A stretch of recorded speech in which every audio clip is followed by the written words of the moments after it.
tere! Mina olen BankUpi ärijuht Marek Laanisto ja tahan sulle jagada nippe, kuidas BankUpis alustada. Kui oled juba oma konto loonud, siis mis oleks need järgmised sammud, mis oleks kasulik ära teha BankUpis, et BankUpi kasutamine edaspidi oleks sinu jaoks mugav ja kiire ja et iga kord, kui müügiarvet teed, ei pea eraldi andmeid sisestama, vaid oleks juba enamus andmed automaatselt juba olemas. Esimese asjana soovitan kindlasti üle vaadata oma ettevõtte andmed, mis jõuavad küll äriregistri liidese kaudu, aga sinna ei jõua kogu info.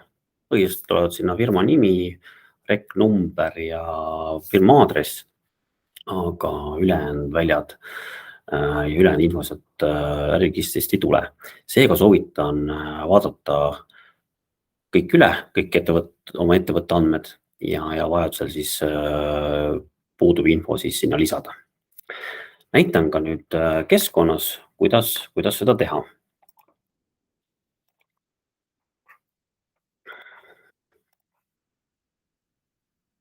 Nii, kõigepealt siis liigume siis seadete alla ja valime siit ettevõtte andmed. Siin on siis see koht, kus on kogu teie ettevõtte info. Äriregistri liidese kaudu on teil juba firma nimi siia tekkinud, samamoodi aadress ja rek number. Aga kui liigume siia allapoole, siis siin on veel kohti, mida saab siia veel lisada. Näiteks võite lisada siia ka ettevõtte veebilehe, ettevõtte kontaktnumbri, ka meiliaadressi, registreerimisvalikud ehk siis rek number ja käibemaksukohusumber, need tulevad automaatselt juba äriregistri liidese kaudu. Ja mis kõige olulisem on siis ettevõtte kontonumbrid, mida oleks kindlasti vaja kuvada ka müügiarvetel, siis neid saab siis siia lisada. Neid saab siia lisada mitu, kui teil on mitus pangas kontonumbrid. Lisame siit näiteks siis, paneme esimese ja võtame siit ka järgmise. Nii, siis on sellega ka siis ettevõtte kontonumbri lisatud. See aga veel ei tähenda seda, et neid ka kuvatakse kohe arvel. Seda ma näitan nüüd mõne hetke pärast, kus neid tuleb veel korra kinnitada. Nii, siin on siis nüüd on teie ettevõtte andmed kõik nagu lisatud ja lisaks, kui te soovite ka näiteks oma müügiarvetel oma firma logo ja seda arvutis olemas, siis saate sellega väga edukalt siia kastikesse lohistada ja siis juba kuvatakse seda ka teie müügiarvete peal. Nii, kui kõik andmed on üle vaadatud ja sisestatud, siis lihtsalt salvestame. Siin ta juba näitas, et see konto on mul olemas. Muudame selle konto siis ära. Võtame siis mõne teise konto. Nii, proovime uuesti salvestada. Nii, nüüd salvestas kenasti ära. Nii, teise asjana nüüd soovitan et teil arvete saatmine oleks lihtne ja mugav, siis seadistada ära BankUpis oma arve eelistused. Selleks siis liigume uuesti seadete alla ja seadete alt siis rakenduseelistused ja müügiarved. Ja võtame lahti siis esimese koha kohe, kus on koosta arveid BankUpis. Nii, esmalt siis on siin kohe selline koht nagu kommentaari kastike.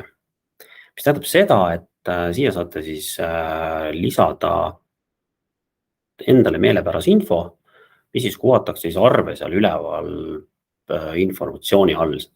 Ehk et seal, kus on teie arve juba sisu, siis selle üleval peal. Näiteks, võite näiteks kirjutada, et täname arve õigeaegse tasumise eest või midagi sellist. Kui te aga ei soovi mitte mingit informatsiooni, siis jätate selle lihtsalt täitmata või siis, kui mingil arvel te soovite seda panna, siis see kastike on tegelikult ka olemas teil müügiarve koostamise juures ja saate ka pisteliselt seda infot sinna siis kommentaaris lisada, kui mõni ettevõte näiteks seda soovib. Nii, järgmiseks on siis arvete nummerdamine. On siis 2 varianti, kas te teete seda manuaalselt ehk et panete ise endale meelepärased numbrid sinna käsitsi või kui te soovite, et teil arve nummerdamine jookseks automaatselt. Kui teete esimese arve ära, siis tuleb number 1, järgmine arve, siis number 2 ja nii edasi. Saate ka muidugi omal arvete esimese numbri sise nagu ära fikseerida, sealt siis hakkab juba automaatselt edasi jooksma. Siis lülitate sisse automaatse arvete nummerdamise. Siin siis nummerdatakse automaatselt nii arveid kui ka krediitarveid. Nii. Siis järgmisena saate lisada ka veel lisateavet, mis siis tekib arve alusesse, mis tähendab sinna täiesti alla, arve alla. Saab sinna lisada siis ettevõtte meiliaadressi, ettevõtte telefoninumbri ja ettevõtte veebilehe. Need me panime ka eelnevalt sinna ettevõtte informatsiooni alla ära, aga see veel ei tähenda, et need kohe siia ka kuvatakse. Siia tuleb ka need kohad kõik ära linnutada, et sinna arvele tekiks. Siia saate veel panna lisainfot, mis tekib siis samamoodi sinna arve alla. Näiteks kas või oma ettevõtte lahtioleku aeg või mis iganes muu oluline informatsioon, mida te tahate näiteks oma klientidele edastada. Aga võib ka selle täitsa tühjaks jätta, kuna see ei ole kohustuslik väli. Nii, ja nüüd järgmiseks on siis seesama panga kontonumbrid, mida me siin eelnevalt juba lisasime. Siis ma ütlesin ka, et on teine koht, kus tuleb nüüd veel kinnitada. Ehk et klikkame siia peale, siis ta juba automaatselt annab need eelnevalt sisestatud pangakonto numbrid. Võtate selle peale üks kord, lisab ühe numbri ja kui võtame teist korda, lisab ka teise numbri.